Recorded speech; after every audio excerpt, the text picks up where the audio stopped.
Hey, bonjour à tous, j'espère que vous allez bien. Donc aujourd'hui on se retrouve à une petite vidéo sur cette nouvelle chaîne, ce sera la troisième, sur un couteau que j'ai reçu, donc un colis de chez Victorinox, toujours chez Victorinox pour l'instant. Désolé pour le flou, hein. Pour l'instant ce sera des vidéos un petit peu comme ça faites à l'arrache. Hop, alors on déballe tout ça, on ouvre. J'espère que vous allez bien, sacrée semaine en pluie, on est riche en eau en ce moment. Voilà, donc c'est un colis que j'ai acheté sur Knife and Tool. Donc c'est français, mais la maison mère n'est pas en France, hein, c'est le site qui est en français. Donc dans le colis, on retrouve un formulaire de retour et donc en français aussi. C'est vraiment pas mal, c'est bien foutu. Je l'ai lu un petit peu et on a pour une fois, j'ai un bouquin qui représente plusieurs marques de couteaux avec des aiguiseurs. Il y a des petites interviews, c'est sympa. Real Steel par exemple.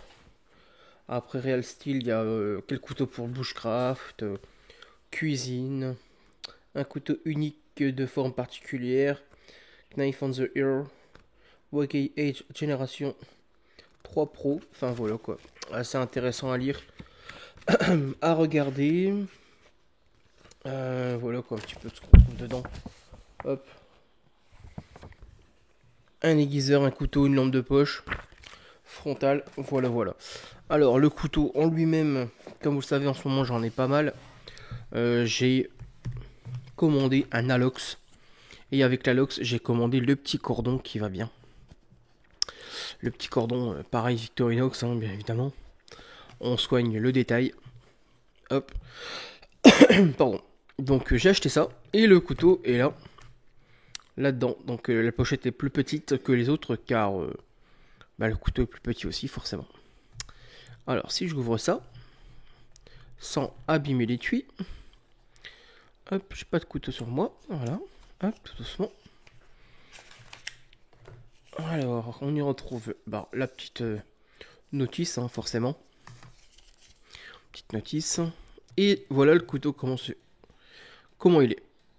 Hop, donc, plaquette en inox, forcément. Alors, par contre, comme sur ce modèle-là, les platines ne sont pas démontables, d'accord. Pardon. Ne sont pas démontables. On retrouve toujours le, le logo de chez Victorinox, cette fois-ci ancré à l'intérieur, donc pas de ressaut. Il est très joli, les plaquettes sont texturées. Franchement, ça fait un super couteau. Très joli, il est forcément un peu plus lourd que les Victorinox de base avec des cotes en plastoc. Mais bon, qui ont l'avantage de pouvoir être interchangés si on les casse. Ce qui fut mon cas avec mon Ranger. Oh, oula. Hop. C'est pas grave. Et au dos, comparé aux autres, on ne retrouve rien. D'accord. Il n'y a pas de porte-paquet, il n'y a pas de poinçon, il n'y a rien de tout ça. On retrouve le la fameuse petite boucle.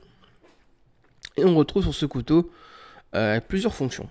Alors, ce que vous n'avez pas sur les couteaux Victorinox et qu'on retrouve sur la gamme Alox, hop, c'est pas ça. Alors que j'arrive à le sortir, c'est le poinçon. Le poinçon qui est légèrement affûté. Affûté, franchement, il est top. Voilà, on peut percer du cuir, une ceinture. Pour les mécanos, les soudeurs, ce genre de lame sert aussi pour comment on explique ça, pour marquer, faire des repères, des marquages. Comme elle est légèrement affûtée et elle coupe vachement bien, on peut, je pense, affiner une pointe de crayon. Voilà, tout simplement. Donc c'est un bon outil, on peut faire vraiment plusieurs choses avec ça.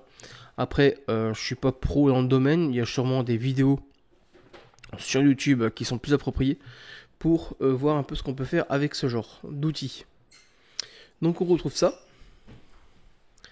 On y retrouve l'ouvre-bouteille, d'accord. Enfin plutôt le truc pour les manger. On y retrouve toujours le petit tournevis dessus. Voilà. Voilà ce qui fait aussi la qualité du Victorinox, hein, c'est le clac. On y retrouve, si on arrive à le sortir, toujours évidemment, parce que moi, j'ai pas d'ongles. Voilà. Et on retrouve ici le décapsuleur avec toujours le tournevis plaqué au-dessus. Et, alors je l'ouvre complètement pour vous montrer. Je referme le poinçon. Voilà. Et ici, le dénudeur de fil. Donc, cet outil a 3 fonctions. Comme celui-ci, en a 2. D'accord? Et on retrouve aussi forcément, hop là, la grande lame. Alors, par contre, il y a 2 particularités sur ce couteau-là. Alors, je referme tout. Il y a 2 particularités sur ce couteau. C'est la lame qui est intéressante et le décapsuleur. Quand tu prends un Victorinox normal, la courbe est moins prononcée sur celui-ci que sur un Victorinox normal. Donc voilà un petit peu le détail qui change au niveau de la fabrication. Hop. Et au niveau de la lame, c'est pareil. On peut remarquer ici qu'elle est de type olive, donc elle est plus épaisse que sur un Victorinox, tout simplement. Je me suis fait mal, c'est pas grave. Hop, voilà un petit peu. Après, on reconnaît forcément que c'est un Victorinox, il est marqué hein, dessus. Donc par contre, comme je le répète, dessus, on ne peut pas changer les plaquettes. Donc si ça casse, retour en SAV. Mais bon, je pense que pour les casser, faut vraiment y aller, quoi. Faut vraiment le faire. Hein. Donc de la vue normale, il est comme ça. Hop. Très joli, hein. Franchement, moi je l'ai reçu cette semaine. Je m'en suis servi uniquement hier soir pour manger et ça coupe du tonnerre. Hop. Après, ici, vous allez me dire à quoi ça sert, mais c'est uniquement pour les modèles. Là, il n'y a rien du tout. Mais après, selon les sites, il y a des séries limitées qui ont été éditées. Et tous les ans, Victorinox en fait un en édition limitée numéroté.